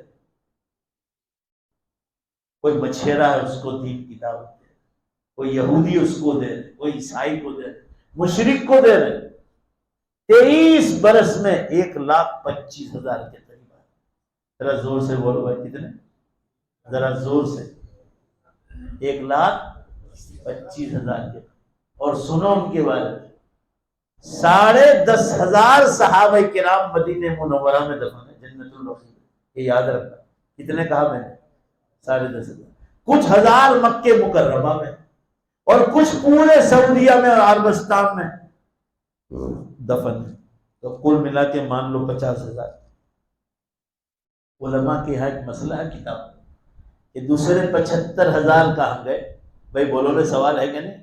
علماء نے لکھا ہے زیادہ تر اللہ کے راہ میں نکلے، وہی انتقال ہو گیا، وہیں سے جنت میں داخل ہو۔ زیادہ تر یہ افریقہ میں اسلام پھیلا، صحابہ کرام کی محنت، یورپ میں، امریکہ میں، ادھر ہندوستان میں، حضرت عمر فاروق رضی اللہ عنہ کے زمانے میں یہاں نرمدا میں عربی سمندر سے یہ 2 کشتیاں آئی تھیں، ایک گنگا جمنا کی سائڈ گئی، ایک بھروچ میں رہی، اور پھر حضرات نے یہاں اسلام کی دعوت مل ڈالی۔ یہاں سب مشرک لوگ تھے. یہ ہماری 10ویں پیڑھی ہے جو الحمدللہ اسلام میں. اللہ ہماری نسلوں کو قیامت تک اس پر قائم رکھے. میں یہ عرض کرنا چاہ رہا تھا آپ حضرات کے سامنے کہ یہ آپ صلی اللہ علیہ وسلم کی سیرت ہے، یہ آپ کے اخلاق ہیں، یہ آپ کے معجزات ہیں، اور یہ سب مسلمانوں آپ کو ملا ہے آپ کے اخلاق سے، آپ کی مبارک سیرت سے. تو اللہ تعالیٰ فرماتے ہیں لَقَدْ كَانَ لَكُمْ فِي رَسُولِ اللَّهِ أُسْوَةٌ حَسَنَةٌ لِمَنْ كَانَ يَرْجُو اللَّهَ وَالْيَوْمَ الْآخِرَ. اور آپ سیرت میں دیکھو گے آپ کی زندگی میں آپ کے اخلاق کا معاملہ، سیرت کا معاملات، بیویوں کے ساتھ کس طرح زندگی گزاری، صحابہ کے ساتھ کس طرح، بازار میں لوگوں کے ساتھ کس طرح، نوکری کی تو کس طرح، اور آپ خود جو ہے بکریوں کے مالک بنے اور آپ کے یہاں کام کرتے تھے لوگ. ان تمام کا بخاری شریف میں ایک عجیب قصہ 1 منٹ کا ہے. آپ کا ایک یہودی غلام تھا. آپ صلی اللہ علیہ وسلم کے یہاں جب بہت ساری بکریاں ہو گئی تو ایک یہودی نوجوان آپ کے یہاں خدمت کرتا تھا، بکریاں چرانے جاتا تھا. آپ صلی اللہ علیہ وسلم اس کو اجرت دیتے تھے. ایک بار وہ بیمار ہو گیا، اور ایسا بیمار ہو گیا کہ موت کے قریب ہو گیا تھا. اس کا باپ یہودی تھا. حدیث سے معلوم ہوتا ہے کہ آپ صلی اللہ علیہ وسلم نے اس کو کئی بار کلمے کی دعوت دی، مگر باپ بہت ٹیڑھا تھا، اس سے وہ اجازت نہیں دیتا. جب وہ بیمار ہو گیا تو آپ صلی اللہ علیہ وسلم اس کے سراہنے پر جا کر کھڑے ہو گئے. اب دھیان سے سنو، سینے کی سائڈ اور سراہنے کی سائڈ سامنے اس کا باپ بیٹھا ہے. آپ صلی اللہ علیہ وسلم تو بیمار کرسی کے لیے پہنچے کہ میرا نوکر ہے. اخلاق کا اثر دیکھو آپ. اس کے باپ سے حضور صلی اللہ علیہ وسلم کی پہلی ملاقات، حضور صلی اللہ علیہ وسلم. مگر آپ کے اخلاق کا اثر کیا ہو معلوم ہے؟ آپ نے اس کا ہوش باقی تھا، غلام کا، یہودی غلام، اس کو آخری وقت بھی کلمے کی دعوت دی کہ بھائی کلمہ پڑھ لے، جنت میں چلا جائے گا، میری نبوت پر ایمان لے، قرآن کو اللہ کی آخری کتاب مان. اس کے باپ کے سامنے کا حدیث میں ہے کہ اس نے اس کے باپ کی طرف دیکھا، فَنَظَرَ إِلَىٰ أَبِيهِ وَهُوَ عِنْدَ رَأْسِهِ. اس نے اپنے باپ کی طرف دیکھا جو سرانے پر بیٹھا ہو. آپ صلی اللہ علیہ وسلم جو بیمار پرسی کرنے کے لیے آئے نا، تو اخلاق کا اثر اتنا ہو اس کے باپ کو کہ اتنے اونچے مقام پر ہو کر نوکر کی خبر پوچھنے کے لیے آئے. کیا کوئی سیٹھ کوئی نوکر کو خبر پوچھ نہیں سکتا ہے؟ دوسروں سے پوچھ لے یا کیا پڑھی ہے، وہ ہوگا بیمار، ہمیں کیا پڑھی. اس کے باپ کو اثر ہو. تو آپ صلی اللہ علیہ وسلم نے فرمایا اسلم اسلم، اسلام لے آ، اسلام لے آ. اس نے اپنے باپ کی طرف دیکھا، اس کے باپ نے اجازت دے دی. اتی ابو القاسم صلی اللہ علیہ وسلم، اس نے کہا اس کے باپ نے تو ابو القاسم کی بات مان لے. اب صلی اللہ علیہ وسلم کی کنیت تھی، آپ کے بیٹے کا نام قاسم تھا تو آپ ابو القاسم سے مشہور. کہا مان لے تو. حدیث میں ہے کہ اس نے کلمہ پڑھ دیا اور آپ صلی اللہ علیہ وسلم مارے خوشی کے کھڑے ہو گئے. الحمدللہ الذی انقذہ من النار. تمام تعریف اس اللہ کے لیے جس نے اس بچے کو جہنم کی آگ سے بچایا. آج تو میں کہتا ہوں مسلمان کم از کم مسلم قوم کو جہنم کی آگ سے بچا. گربے کھیلنے جاتے ہیں نوجوان ہمارے، مورتی بیچ میں رکھی ہوئی، نمبر 1 لاتے، 1 نمبر لاتے. اب تو ان کی طرف سے بھی سختی ہو رہی، حالات بہت آتے، پھر بھی کچھ لوگ ہیں جو کامیاب ہو جاتے. یہ ہمارا کام ہے، یہ سب شرک کے کام. 1 سیکنڈ میں آپ ایمان سے نکل جائیں. آپ پوچھو ان کو کہ گربے کس کے نام پر کھیلتے، آپ پوچھو آپ دیوی دیوتاؤں کے نام، کہ وہ خوش ہو تو بارش برسے، روزی ملے، یہ ان کا عقیدہ ہے. اور آپ وہ بیچ میں رکھی اور آپ ان کے سامنے، اور جاتے ہیں کیوں؟ ننگی عورتوں کے ساتھ ناچ کریں اور کہلاتے ہیں ہم مسلمان. وہاں جا کر کوئی پوچھتا ہے نام تو کہتا ہے میرا نام راجو ہے، کوئی کہتا ہے میرا نام یہ ہے، فلاں ہے، پرہلاد ہے. کیا اخباروں میں آتا ہے؟ پڑھو، اخباروں میں آتا ہے کہ اب آئیڈینٹی کارڈ کے بغیر کسی کو داخل نہیں ہو رہے. یہ ہمارا کام نہیں. شرک ہے، شرک. آدمی 1 سیکنڈ میں ایمان سے نکلتا ہے. کہنے کا منشا یہ ہے کہ آج یہ مسلمانوں کے حالات، یہ سب قرب قیامت کی علامت ہے. آپ اندر سے مسلمانوں کا سماج دیکھو تو اتنا سڑا ہوا ہے کہ اللہ کی. ٹائمز آف انڈیا کی رپورٹ میں نے شیئر بھی کی تھی دین دنیا براڈ کاسٹ، شاید آپ تک پہنچی۔ ٹائمز آف انڈیا کا رپورٹر کہہ رہا ہے 8 لاکھ مسلم لڑکیوں نے اسلام چھوڑ دیا۔ یہ کالج یونیورسٹیوں کے نام پہ جو فتنے ہو رہے ہیں اور دینی تعلیم دیتے ہیں، تو ان کالجوں کو دیکھو جہاں لڑکیوں کی الگ سے تعلیم ہے، وہاں بھیجو، بڑا شوق ہے، اور اتنا شوق ہے تو اس سے زیادہ دینی تعلیم دینی پڑے گی تاکہ آپ کی بچی کی ایمان محفوظ۔ کل لکھنؤ یو پی سے مجھے کسی نے وہاں کا پیپر ہے، ہندی پیپر، اس کا کٹنگ بھیجا کہ دیکھو آپ کہتے ہیں تو یہ مسلم لڑکی نے جیم میں ملاقات ہوئی وہ لڑکی ہندو لڑکی کے ساتھ، دونوں میں پیار ہوا جیم میں۔ ابھی کوئی جاگیج ہے کہ جیم میں جاؤ اب مسلمان لڑکی ہو، اور پھر شادی میں معاملہ ہو گیا۔ وہ جیم کا ٹرینر تھا اور جیم کا مالک دوسرا تھا، پھر یہ دونوں بمبئی چلے گئے، وہاں ہندو مندر میں شادی کی۔ آج حال یہ ہے کہ وہاں بھی کرائے کا مکان لینا پڑا، حالات آئے، پھر یہاں واپس لکھنؤ آ گئے، یہاں بھی کرائے کا مکان، حالات آ گئے، اس نے ٹرینر دوسرا رکھ لیا تھا، اس کو نوکری کی جگہ چلی گئی۔ اب یہ لڑکی کہتی مجھے اچھے سے رکھو، یہ کرو۔ یہ لڑکے نے دوسرے 2 دوستوں کے ساتھ مل کر اس اور جوان مسلم لڑکی کا گلا گھونٹ مار دیا، قصہ ختم کر دیا، ایمان بھی گیا اور یہ بھی حال۔ اللہ تعالیٰ اس کو معاف فرمائے۔ وہ تینوں جیل میں۔ روز واٹس ایپ پر میں دین دنیا براڈ کاسٹ پہ رکھتا ہوں، مجھ پر سب بھیجتے ہیں پورے آل انڈیا سے۔ یہاں کی لڑکی کلیکٹر کے پاس گئی اور رجسٹریشن کرا رہی، ہندو لڑکی کے ساتھ شادی کر، روز دھندے، روز گجرات میں بھی اور گجرات کے باہر، یہ سب ایجوکیشن کے نام پر لوگ فتنے کرتے ہیں۔ آپ کو پڑھائی سے کوئی نہیں روکتا، شریعت کے قانون کے خلاف پڑھائی مت کراؤ، بات ختم کر دو۔ تو اور دوسرا، اگر تم اتنی تعلیم دیتے نا، مضبوط دینی تعلیم ایجوکیشن کے ساتھ، تو اتنی بڑی نیکی بن جاتی کہ ان لڑکوں کو تم کلمہ پڑھا دیتے۔ اگر وہ 8 لاکھ لڑکے تھے، بولو بے شک تو 8 لاکھ ایمان لے آتے، بولو نے بھائی ہے کہ چلو انسان ہے، غلطی ہو گئی، اگر کلمہ تو پڑھا دیتے، الٹا تم تو ایمان چھوڑ رہے ہو۔ یہ سب قربت ہے۔ حدیث میں آتا ہے کہ قیامت سے پہلے ایمان ہتھیلی میں انگارہ رکھنے کے برابر ہوگا۔ صبح مسلمان ہوگا، زور سے بولو، اور شام کو زور سے بولو نا، کافر ہوگا۔ شام کو کافر اور صبح مسلمان۔ آپ صلی اللہ علیہ وسلم نے فرمایا دنیا میں جھوٹ، شراب، جوا، ناچ گان، دھوکہ بازی، لانچ، رشوت، ظلم اور زنا کاری اور سودی کاروبار عام۔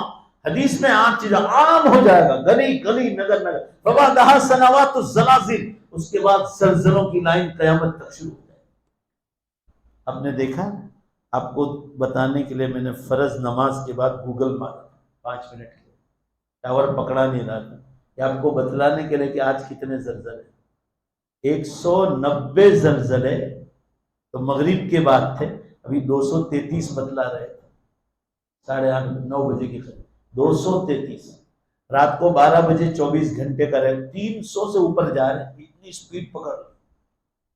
پہلے میں بولتا تھا نا روزانہ 10 ہوتے تھے، 2007 سے مسلمانوں کو سمجھا رہا ہوں کہ قیامت بہت قریب، 15 سال ہو گئے بولتے بولتے، پھر 2 سال پہلے بولتا تھا 100 ہوتے تھے، ابھی 300 ہو گئے۔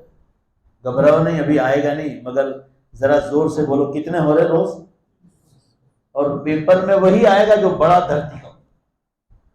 ابھی 15-20 دن مکہ مکرمہ مدینہ منورہ کے قریب میں البحا شہر 2 جھٹکے خطرناک آئے، 4.7، دوسرے دن یمن میں آئے، 2 دن کے بعد کویت میں آئے، بھاگم بھاگ کویت میں، پورا کویت بھاگ، 4 دن کے بعد دبئی ہلایا اللہ نے، 2 دن پورے۔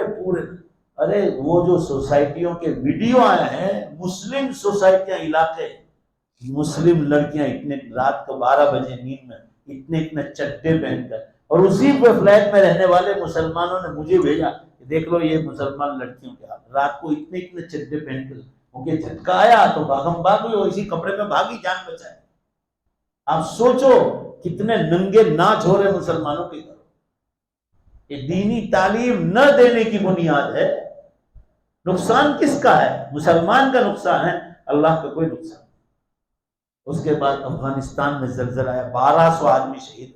اللہ نے یہ نہیں دیکھا کہ اسلامی کنٹری 500 مکانات کو تہس نہس کر 1200 مسلمان شہید ہوئے دھرتی کم میں. یہ 1.5 مہینہ ہوا افغانستان. اس کے بعد نیپال میں آیا, 7 آدمی مارے گئے. پورا پہاڑی علاقے کاٹھمنڈو میں بے حساب ہے. ادھر ابھی دلی میں 5 علاقوں میں زلزلہ, ہریانہ, پنجاب, دلی, NRC, یہ 5-7 دن ہوئے. کشمیر میں آیا, لداخ میں آیا. ابھی پرسوں آپ کے نوساری کے پاس ماسدہ میں آیا. آپ پڑھو اخبار میں, رات کو 9 سے 12 کے بیچ میں 2 خطرناک جھٹکا اور لوگ گھر چھوڑ کر باہر. تو ذرا سوچو قیامت کا دن کیسا ہو.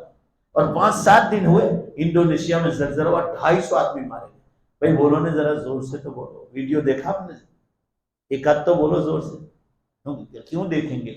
لوگوں کو یہ ڈر لگتا ہے کہ اس کو دیکھیں گے تو ابھی دھرتی کم آئے. اتنا ایمان کمزور ہے. 250 آدمی مر گئے. اور دوسرے ہی دن میکسیکو میں آیا. 3 دن لگاتار 60 پہنچ کے دھرتی کو, پوری دھرتی ایسے ہل رہی. ارے مسلمانوں کی جہالت تو دیکھو, غفلت میں سو رہے. اور پھر ہمارے بارے میں الٹی بات کرتے ہیں کہ مول صاحب بگڑا ہوئے. ڈراتا کوئی نہیں, میں تو امت کو جگا رہا ہوں. ذرا زور سے بولو, امت کو جگا رہا ہوں, سوئی ہوئی امت کہ جاگو, حالات بہت خطرناک ہو رہے. میرا کوئی نقصان نہیں. چلو آپ کہو تو میں اگر کل بند کر دوں بولنا, پورا مجمع جواب دو آپ مسلمان, میں قیامت کی نشانیوں پر بولنا بند کر دوں, زور سے جواب دینا, تو اللہ تعالیٰ قیامت کو لیٹ کر دے گا کیا؟ بھائی بولو نا, لیٹ کرے گا. اور سب مل کر بولنے لگے, زور سے جواب دو دھیمے سے نہیں, تو کیا اللہ تعالیٰ زیادہ بولنے سے جلدی لائے گا؟ بولو بھائی. وہ تو آن ٹائم پر آئے گی, آن ٹائم پر. قیامت کا برس, مہینہ, گھڑی اللہ نے کسی کو نہیں بتایا. ہم نے کب کہا کہ فلاں تاریخ کو آ رہی؟ نہیں کہا, کبھی نہیں. نشانیاں بتلا رہے کہ دھواں نکل گیا آئس لینڈ میں 2010 میں, اور 3 بڑے زلزلے جو بڑی نشانی میں ہو گئے. اب گوگل پر دیکھو, 20 کتابیں مارکیٹ میں آ گئی عربی اردو میں کہ دجال کے نکلنے کی تیاری. کیونکہ جو نشانیاں بتلائی گئی ہے وہ ساری کی ساری حاضر ہو گئی, اور ہم لوگ غفلت میں سو رہے. اس کے بعد سورج پچھم سے نکلے گا, توبہ کا دروازہ بند ہو جائے گا. روز 1 مہینے کے انتر سے اخبار والے خبریں دے رہے ہیں. ابھی دیویہ بھاسکر میں تھا, گجرات متر میں تھا, گجرات متر, ساودھان سوریا پشچم کی نکلوانی تیاری, عنوان دیا تھا. اور پھر لکھا تھا کہ سائنسدانوں کا کہنا ہے کہ پشچم کی دشا اور سورج کے بیچ میں صرف ایک بال کے برابر جگہ باقی رہ گئی. وہ کتنے برس میں پوری کرتا ہے وہ سورج والا جانا. اور مریخ نام کا ستارہ ہے, گجرات متر میں لکھا تھا, اس کے اندر تو سورج پشچم کی دشا میں داخل ہو چکا ہے. اور پھر دشا آتی, پہلے مریخ ستارہ, اس کے بعد پشچم کی دشا. وہاں تو ادھر آ چکا. اچھا مارو گولی سائنس والا, وہ کوئی ہمارے خدا نہیں, مگر یہ کہہ رہے ہیں وہ میں بتلا رہا ہوں کہ سائنس بھی قرآن کی بات بولنے لگے. بخاری شریف میں حدیث آئی کتاب التعبیر رؤیا میں کہ جب قیامت بالکل قریب آ جائے گی تو اللہ تعالیٰ ایمان والوں کو قیامت کی نشانیاں خواب میں بتلانا شروع کر. حدیث میں حضور فرما رہے ہیں, میں نہیں کہہ رہا ہوں, صلی اللہ علیہ وسلم, صحیح حدیث کہ اس خواب کو کوئی جھٹلا نہیں سکے گا. فَإِنَّهُ يَنْظُرُ بِنُورِ اللَّهِ, وہ مسلمان جو قیامت کا خواب دیکھے گا وہ اللہ کے نور میں سے دیکھے گا. اب اس کو جھٹلا نہیں سکے. اور آپ کو تو کوئی کہے گا نہیں, مجھے ہی کہے گا. ابھی بیکانیر راجستھان جاتا ہوں, وہاں ڈاکٹر دانش بالکل نوجوان ڈاکٹر ہے. انہوں نے مجھے کہا کہ میں 3 دن جماعت میں تھا اور ابھی ابھی میں کام میں لگا ہوں. مولانا آپ یہاں بیکانیر آتے ہیں, آپ سے قیامت کی نشانی پر. کہ میں نے اللہ کے گھر میں سویا تھا, میں نے خواب دیکھا کہ سورج پچھم سے نکل گیا. زور سے بولو نہیں بھائی, کدھر سے نکلا؟ مولانا عمران صاحب ہے کوڈینار میں, ویراول سے اوپر, وہاں جاتا رہتا ہوں. وہ مجھے ٹرین پر لینے بھی آتے ہیں, مگر وہ دل میں رکھتے تھے. ان کو میری قیامت کی نشانیوں والی بات گلے اترتی نہیں تھا. ابھی انہوں نے خواب دیکھا تو مجھے وائس میسج بھیجا ہے, میرے پاس ہے محفوظ, کہ میں نے خواب ایسا دیکھا کہ میں دارالعلوم دیوبند آیا ہوں, اور وہ خود بھی آئے ہیں ادھر کوڈینار سے. عصر و مغرب کے بیچ کا وقت ہے, اور مسیری کا جو جھاڑ ہے وہاں اور کنواں ہے. کہا آپ ادھر سے گزر رہے ہیں, اور تھوڑی دیر ہوئی کہ سورج چھپ گیا, اندھیرا ہو گیا, مغرب کی اذان ہو گئی. اور سخت اندھیرا ہے اور خواب میں دیکھ رہا ہوں کہ سورج پچھم سے نکل گیا۔ مولانا عمران صاحب بہت سنتوں کے پابند آدمی، وہ کہا کہ مجھے وائس میسج بھیجا ہے کہ مولانا اب تو میں کان پکڑتا ہوں، آپ کو کبھی کہا نہیں تھا، میرا دل مانتا نہیں تھا آپ جو کہتے کہ قیامت قریب ہے، اب اللہ تعالیٰ نے مجھے بتلایا کہ سورج ہم پچھم سے نکالنے والے۔ ہمارے دارالعلوم ترکسر کے ایک استاد ہیں، انہوں نے مجھے میری درسگاہ میں آ کر کہا کہ میں نے خود نے بھی یہی خواب دیکھا کہ سورج پچھم سے نکل چکا ہے۔ خواب دیکھنے سے کوئی ولی نہیں بن جاتا، اللہ تعالیٰ آپ کو اشارہ کر رہے ہیں کہ ہم آپ کو ٹائم دے رہے ہیں، سورج نکلے پچھم سے بولو زور سے، بے شک اس سے پہلے توبہ کر، ہم معاف کر دیں۔ وہ یہ بھی کر سکتے ہیں اچانک قیامت لا کے کھڑی کر دیں، مگر نہیں، بتلائی نشانی کے پہلے چھوٹی پوری ہو جائیں گی پھر بڑی شروع ہو جائے گی۔ حالات تو دیکھو آپ، 300 جھٹکے ہو رہے، 300 جھٹکے، اور امت غفلت میں سو رہی۔ ٹائم میں سے برکت اٹھا لی گئی۔ 15 سال پیچھے جاؤ، ٹائم میں کتنی برکت تھی بھائی، ذرا زور سے، اب لوگ تو ایسے بیٹھے ہو جیسے قبرستان میں بیٹھے۔ ایمانداری سے کہو ٹائم میں برکت ہے؟ حدیث میں ہے کہ جب زمین گناہوں سے بھر جائے گی تو اللہ تعالیٰ شان ہو ٹائم میں سے برکت اٹھا دے۔ السنۃ کالشہر، ایک سال مہینے کے برابر، والشہر کالاسبوع، اور مہینہ ہفتے کے برابر۔ ہفتہ دن میں، دن گھنٹے میں، گھنٹہ منٹ میں، اور حدیث میں منٹ ماچس کی چنگاری کی طرح نکل، یعنی کتنی برکت تھی۔ میں سورت مینارہ مسجد جاتا ہوں درس حدیث کے لیے، تو میں نے کل 4 بچے پچھلے ہفتے ناظرہ قرآن ختم کیا، وہاں مدرسہ میں چلتا ہے، بہت لوگ آئے تھے، پوری مسجد پیک تھی۔ میں نے ان لوگوں سے کہا کہ آپ پچھلے ہفتے بھی آئے تھے، اور مجھے آج ایسا لگا کہ آج ایک ہفتے کے بعد آیا، مجھے ایسا لگا کہ میں کل آ کر گیا ہوں آپ کے سامنے۔ میں آپ کا کیا احساس ہے؟ پورا مجمع زور سے بولا کہ ہاں ایسا ہی لگ رہا ہے جیسے واپس ایک ہی دن۔ لوگ احساس کر رہے ہیں۔ اچھا آپ تو اس کی بات کر رہے ہیں، مجھے مسلمانوں نے اس بارے میں اتنا مشہور کر دیا کہ یہ غیر مسلموں کو بھی کہنے لگا اچھا ہے، وہ بھی ایک دین کی دعوت ہے۔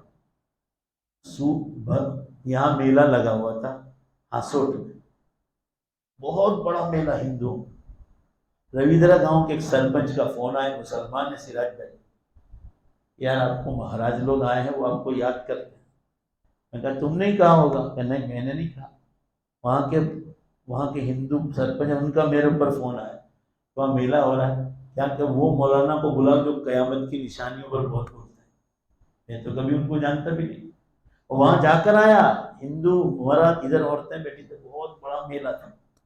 حضور صلی اللہ علیہ وسلم نے کیا فرمایا، کیا کیا نشانیاں تھیں، سب چیزیں کھول کھول کر بیان، اور یہ ایک سینٹنس بول کر آیا کہ دیکھو ٹائم ہے، ایشور اللہ ایک ہے، میرے اور آپ کا شریر، آپ ہندو ہو میں مسلمان، ہم دو ہی مسلمان ہیں، یہ رویدرا کے سرپنچ، باقی آپ سب ہندو، ہمارے شریر کی پوری رچنا ایک ہی قسم کی ہے، یہ دلیل ہے اس بات کی۔ پورا مجمع زور سے بولو بے شک کہ سب کا مالک ایک ہی ہے، بھائی بولو نہ ہے کہ نہیں؟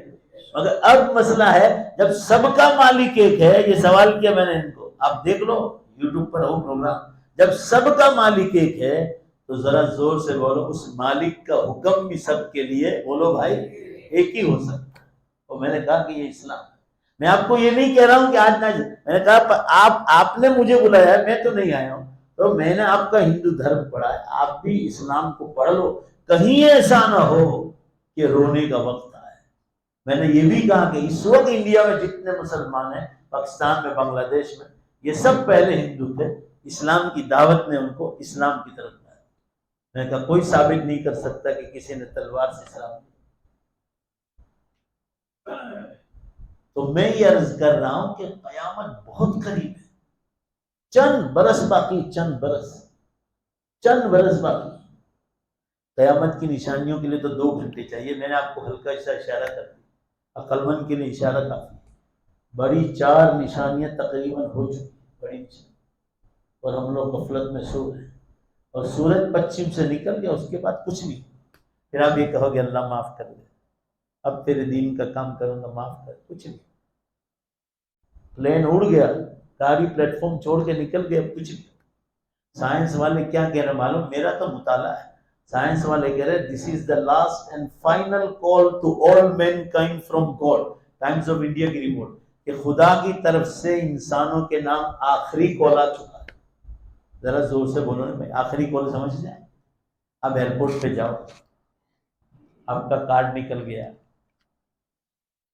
بیٹھنے کی تیاری اب، اور آپ پیسنجر پہنچا نہیں تو اناؤنس کرے گی، یا مرد ہوگا تو مرد کہ بھائی یہ پیسنجر کہاں ہے، اور آپ نہیں گئے اور دیر کر دی اور فلائٹ اٹھنے کی تیاری، تو کہیں گے دس از دا لاسٹ کال۔ زور سے بولو بھائی یہ کون سا کال ہے؟ آخری، اب ہم کال نہیں کریں گے، ہوائی جہاز اڑا دیں۔ سائنس والے کہہ رہے ہیں انسانوں کے نام خدا کا آخری کال آ چکا ہے۔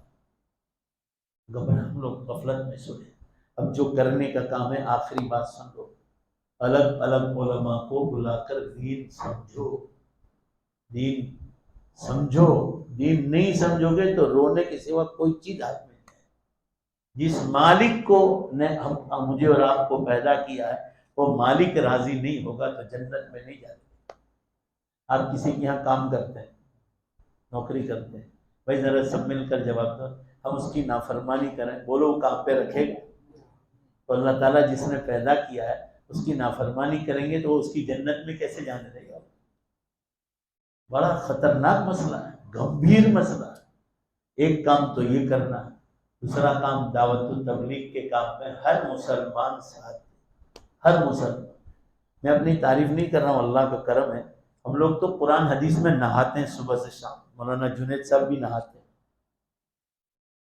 مگر اللہ کا کرم ہمارے گھر میں کبھی تعلیم نہیں چھوڑی۔ بھلے میں تعلیم میں نہیں ہوتا ہوں، میں تو بیان میں ہوتا ہوں، کبھی جمعرات کو بیٹھ جاتا ہوں تو میں خود کر لیتا ہوں، بیان میں ہوں، اگر ہمارے گھر میں پابندی سے تعلیم، یعنی ہم لوگ نہاتے ہیں اندر، کبھی ہمارے بھائی، ان کے بچے، سب ہماری فیملی عشاء کے بعد کھانے کے بعد تعلیم میں بیٹھتے۔ علماء لکھتے ہیں، علماء اور جو عرب علماء ہیں جو اس کام سے واقف ہیں، کہ فضائل اعمال حضرت شیخ زکریا رحمۃ اللہ علیہ کی وہ حدیث کی کتاب ہے کہ قرآن مجید کے بعد سب سے زیادہ پڑھی جانے والی یہی کتاب، اللہ نے اتنی مقبولیت دی اس کتاب۔ اب مسجد وار جماعت میں تو روز کہتا ہوں، روز 25 سے زیادہ برس ہو گئے، جیسے قیامت پر ابھی 2007 سے روز بولتا ہوں 10 منٹ، تو اس پر میں 25 سال سے زیادہ سے بولتا ہوں۔ مگر مسلمانوں کا مسئلہ ایسا ہے کہ کچھ کہو تو ہم پر چڑھ بیٹھتے ہیں، خدا جانے کیا کیا بکتے ہیں۔ میں ایک بار احمد آباد میں تقریر کر رہا تھا، تو میں نے فضائل اعمال کا ذکر کیا، بدعتی بہت بیٹھتے ہیں میرے بیان، تو مجھے کہنے لگے کہ مولانا کو اتنے بڑے بڑے کور آتے ہیں مرکز پر سے۔ ارے بھائی زور سے بولو نا، بات سمجھ رہے؟ اتنے بڑے بڑے جو چاہے بکتے ہیں، پھر مجبور کرتے ہیں تو مجھے کہنا پڑا کہ بھائی میں کیوں اس کام کے لیے لوگوں کو دعوت دیتا ہوں، میری شادی نہیں ہوئی تھی، میں احمد آباد بدعتی ماحول میں جمال پور وغیرہ میں تقریر کرتا تھا، یہی سیرت کے عنوان سے ان لوگوں کو بلاتا تھا۔ جمعے کی رات تھی، اللہ میرا سن رہا ہے، مسجد خدا گھر میں بیٹھا، حضرت مولانا الیاس صاحب رحمۃ اللہ علیہ کو میں نے خواب میں دیکھا، اللہ گواہ، محمدیہ ٹور اینڈ ٹریولز مشہور ہے، ان کی دکان نیچے تھی، ان کا ایک چھوٹا سا کمرہ تھا، وہیں مجھے ٹھہراتے تھے۔ میری شادی نہیں ہوئی تھی، میں عالم بن گیا تھا، بیان کے لیے جاتا تھا۔ حضرت مولانا الیاس صاحب رحمۃ اللہ لمبی ٹوپی پہنے، وہ ٹوپی نکالی اور میرے سر پر ایسے پہنا، اللہ کو گواہ رکھ، یہ بھی لوگ مجبور کرتے ہیں تو یہ بولنا پڑتا ہے۔ اس خواب کی تعبیر میں نے بزرگوں سے بھی پوچھی، اور خود میں اسی وقت صبح جمعہ تھا، دعا کر کے بیٹھا تو اللہ تعالیٰ نے دل میں یہ بات ڈالی کہ بھائی تم علماء کرام اس کام کے فضائل بیان کرو، علماء کا ہاتھ امت پر رکھا ہوا ہے، تم فضائل اس کے بیان کرو گے، بولو نے بے شک تو امت کھڑی ہو جائے۔ یہ اس خواب کی تعبیر تھی۔ ایسے میں نے 2007 میں خواب دیکھا تھا، پہلے میں کہہ چکا ہوں آپ کو، پورا مجمع زور سے بولو کہ خواب دیکھنے سے کوئی آدمی، زور سے بولو، ولی بنتا۔ خواب تو اللہ تعالیٰ آپ کو بتلا رہے تاکہ آپ امت کو جگاؤ۔ ایک جگہ بیان کر کے آیا، 2007 میں جمعے کی رات تھی، میری والدہ حیات تھی اس وقت، تو میں نے کہا ان کی نیند خراب ہوگی تو میں دیوانی جاتا، اور دین دنیا آفس کمپلیکس پہ ہی سو گیا، کیونکہ جموں سر سے بھی اوپر خانپور تھا تو دیر ہو گئی۔ خواب میں دیکھا سورج ادھر سے نکلا پورا دھیما دھیما، اللہ گواہ ہے، اور پورا سورج پشچم کی دشا میں جا کے چپک گیا، چلا گیا۔ صبح میں جمعہ کا بیان تھا، پر اس دن سے میں سمجھ گیا کہ اب بڑی نشانیاں کبھی بھی شروع ہو سکتی، یہ تاریخ ہے قیامت کی نشانیاں، اس دن سے بول رہا۔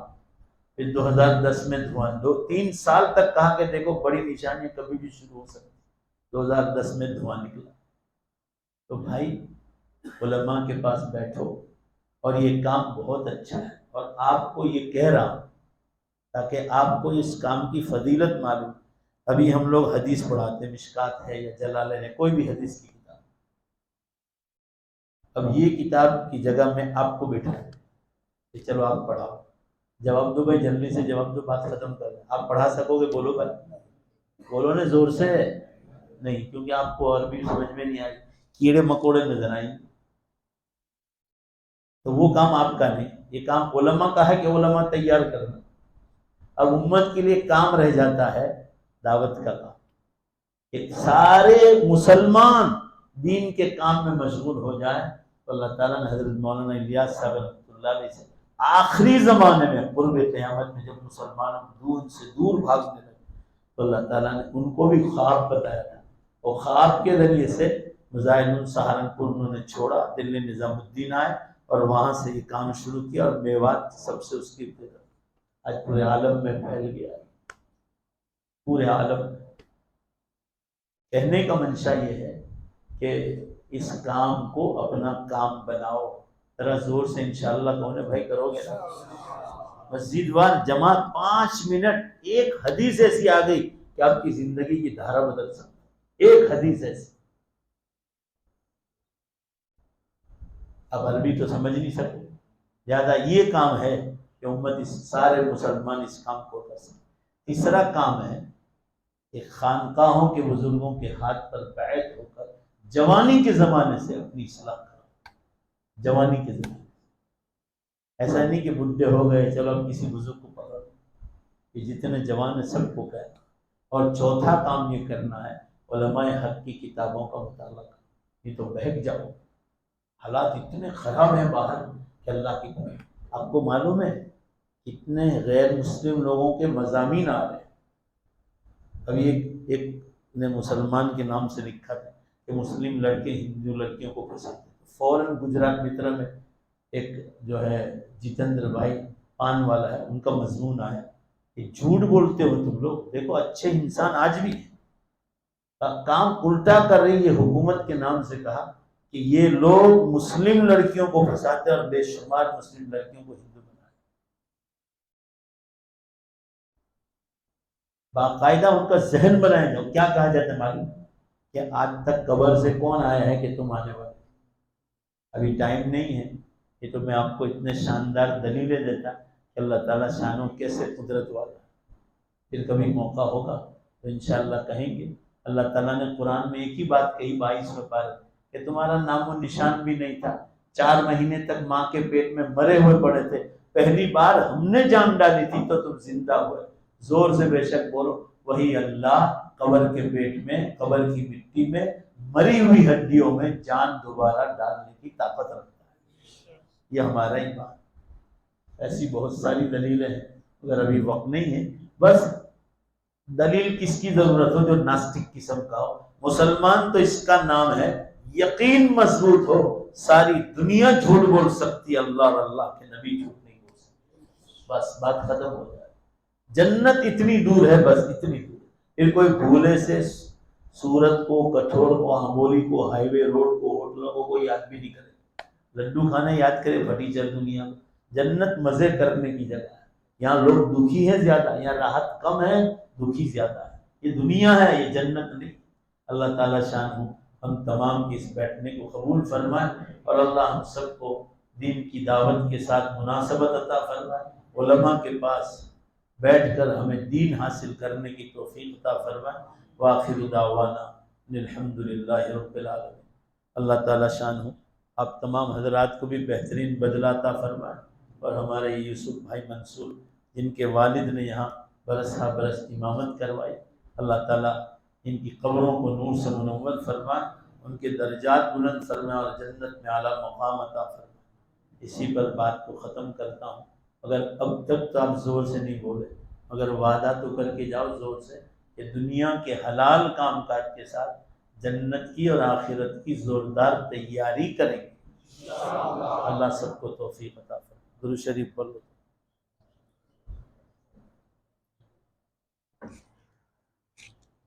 بسم اللہ الرحمن الرحیم، الحمد للہ رب العالمین والعاقبۃ للمتقین والصلاة والسلام علی خیر خلق محمد وآلہ وصحبہ اجمعین۔ ربنا آتنا فی الدنیا حسنہ وفی الآخرۃ حسنہ وقنا عذاب النار۔ اے اللہ ہم سب کی مغفرت فرما، ہم سب کی مغفرت فرما۔ اے اللہ ہم سب کی مغفرت فرما، ہمارے ماں باپ کی مغفرت فرما۔ اے اللہ ہمارے دادا دادی، نانا نانی، پردادے پرنانے، پردادیاں پرنانیوں کی جتنے ایمان پر مرے اللہ سب کی مغفرت فرما۔ اے اللہ انہیں جنت میں اعلیٰ مقام عطا فرما۔ خاص کر ہمارے ماں باپ جنہوں نے ہمارے لیے بڑی قربانیاں دی۔ اے اللہ پھٹے پرانے کپڑے پہنے ہم کو نئے پہنائے۔ اے اللہ سوکھی روٹیاں کھائی ہم کو اچھی روٹیاں کھلائی۔ یہ گیس کے چولہے نہیں تھے، یہ لائٹیں نہیں تھی، ایئر کنڈیشن نہیں تھی۔ اے اللہ لکڑیاں جلا جلا کر روٹیاں پکائی، پھونکیں مار مار کر چولہے جلاتے تھے۔ اے اللہ ان ماؤں کے احسانات کو نہیں بھول سکتے۔